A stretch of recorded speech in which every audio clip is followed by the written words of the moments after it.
we begin here. This is the statement that we want you to consider. In the subject of thoughts turning to things, and that's what creation is. That's what deliberate creation is. Thoughts turning to things.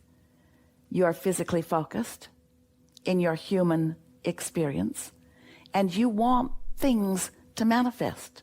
You want relationships to manifest. You want money to manifest. You want lifestyle to manifest.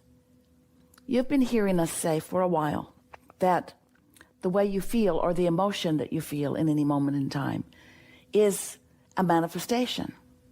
So here's the statement on the subject of thoughts turning to things. In the beginning of those thoughts turning to things, or as those vibrations are gaining momentum, or as the trend is just being decided by you, the evidence is indistinguishable to you through your physical senses. You just can't see it.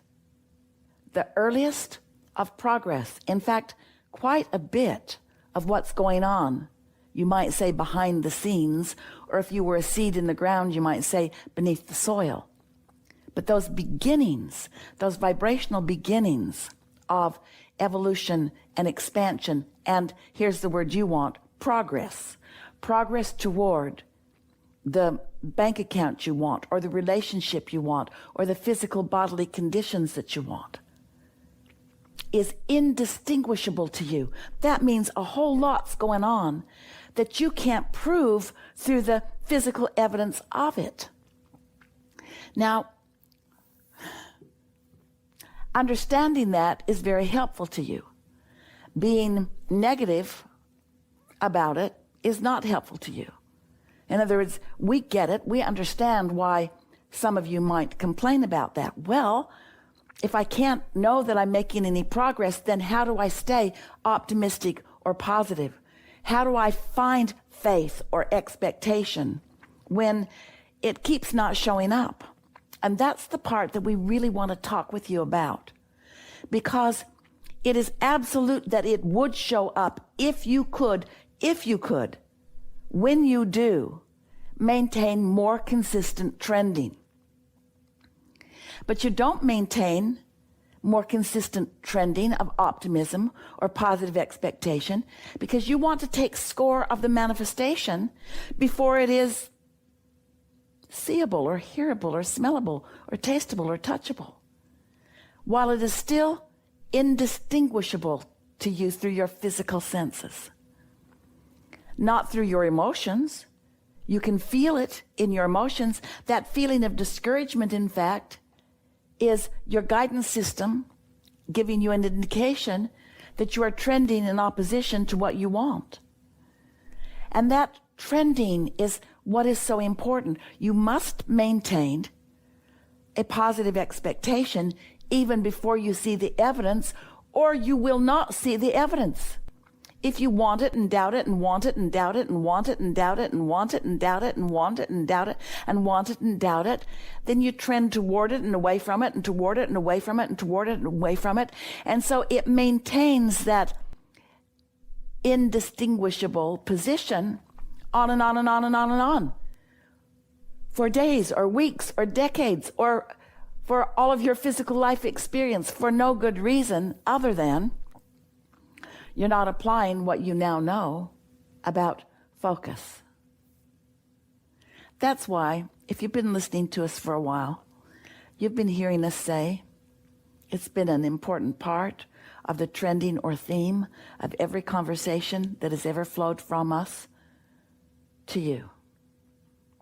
And that theme is, there is nothing that you cannot be or do or have. You never get it done. But you sure can slow down by thinking opposing thoughts, by trending in opposition to your desire. And so, as we move forward through this conversation, we want you to listen for how easy it seems for humans to trend in opposition to their desire, because you are, we love you so much, so enamored with the now. What you're seeing in your now holds a much bigger part of your vibration, of your focus, of your trending, than is good for the outcome that you seek. You must decide to trend because of the way you feel, not because of the manifestation. The manifestation is old news anyway. The manifestations that you're living are the jumping off places for more manifestations, for more life experience. So what is doesn't mean diddly squat. What is not important in the way you make it, other than it is the basis from which you are now choosing what you prefer.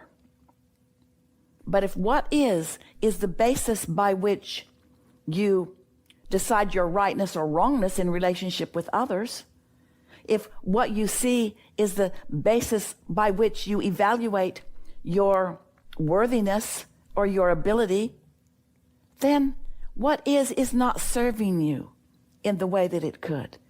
It's a platform. It's a bouncing off place. But it is not distinguishable evidence of what you've got going on now. It's the result of what you've had going on. So that leads us back into a discussion that we have with you often, and feel the importance of how these two conversations dovetail together. This is the subject of the path of least resistance. And we want to say right up front with emphasis, your path of least resistance is an ever-changing, ever-evolving path. But in your human societies, so often you want to come to rules or decisions, sometimes that you dig up, that have been written and buried, lived by those ancient civilizations. Sometimes not so ancient, sometimes it's just things that you learned from your parents that someone drilled into your head. And we're not by any means in any way wanting to discount the wisdom that you've gathered along your way. But we are wanting to say to you that you have right now in the moment fresh, dependable, accurate guidance coming forth from source energy that is exactly for you. We don't want you to take anybody else's word for it, not ours, not anybody's. We want you to show yourself that you can accomplish a conscious relationship with your inner being. Because, and here's the way to do it. You care about how you feel. Why does that work? Because your inner being is pure love, and your inner being cares about how you feel and how everyone feels. Your inner being cares so much that your inner being never deviates from value, from the moment-to-moment giving of value. Your inner being never holds a thought about you or anyone else that is diminishing in nature. There is no regression. Your inner being never holds you to something in a negative stance. Therefore, if you will decide that you will care first and foremost and most often about how you feel, which is your indicator of how you are blending or dovetailing with the vibrational frequencies of your source, of that source within you, then you will hold yourself in the replenishing mode. You will hold yourself in the attitude of clarity. You will hold yourself in the attitude of most love and most exhilaration about life. That's where your passion and enthusiasm and joy come from, and nothing else will do. Yes, of course, there are other humans who moments in time are tuned in, tapped in, turned on to that, and when they hold you as their object of attention, they're like satellite dishes that beam you or call you or influence you into that frequency. And that's a nice thing. We know that happens here in these gatherings for you. But you don't want to be dependent upon these gatherings or upon anyone else, upon any condition or circumstance. You want to be an unconditional lover and liver of life. An unconditional meaning you hook into the frequency of who you are because you know it exists, because you know it is good, because you know it is being broadcast to you, and because you know how to follow the beam or the signal. You can tell by the way you feel whether you are on the upper half of the emotional scale, which is from that feeling of letting go all the way up to passion, as compared to that feeling of not letting go. And your inner being is always on the upper half of the scale. And you want to be aware of where you are. And it's helpful to understand where you are in relationship to where others are. Sometimes someone is really on the lower half of the emotional scale, and they would really like to have a chat with you. What they really want is for you to agree with them, to help them justify where they are. But when you do that, you don't help them. And it certainly does not help you. And your inner being does not do that for you. So, trust the process and know that there's a whole lot going on that is indistinguishable to your eyes and ears and nose and fingertips and tongue, but it is not indistinguishable to your emotions. And when you feel an emotion that doesn't feel that good, or one that feels really awful, stop and say to yourself in the moment, this is distinguishable to me. I can feel that I'm moving in opposition to who I really am and to what I really want and to what my vortex, my vibrational reality holds for me.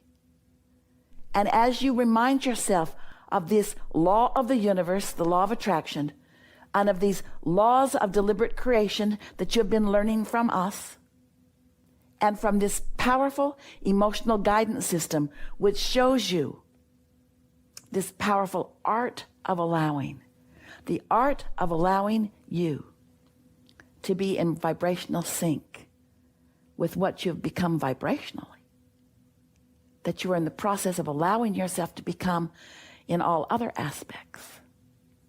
The law of attraction says that which is likened to itself is drawn. What you give your attention to, you're offering a vibration. And that vibration is being answered in endless ways because of the frequency of your output. You get what you think about. Wanted or unwanted, you get what you think about. Because when you focus, your attraction mechanism is on. Even if you are focusing by default. Most people do most of that through observing what's already manifested.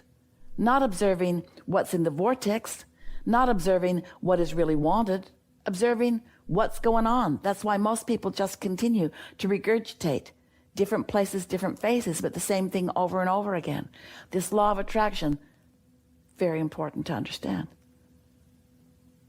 Utilize the emotions that you feel in order to discern what your point of attraction is, wanted or unwanted. Deliberate feeling is what deliberate creation is.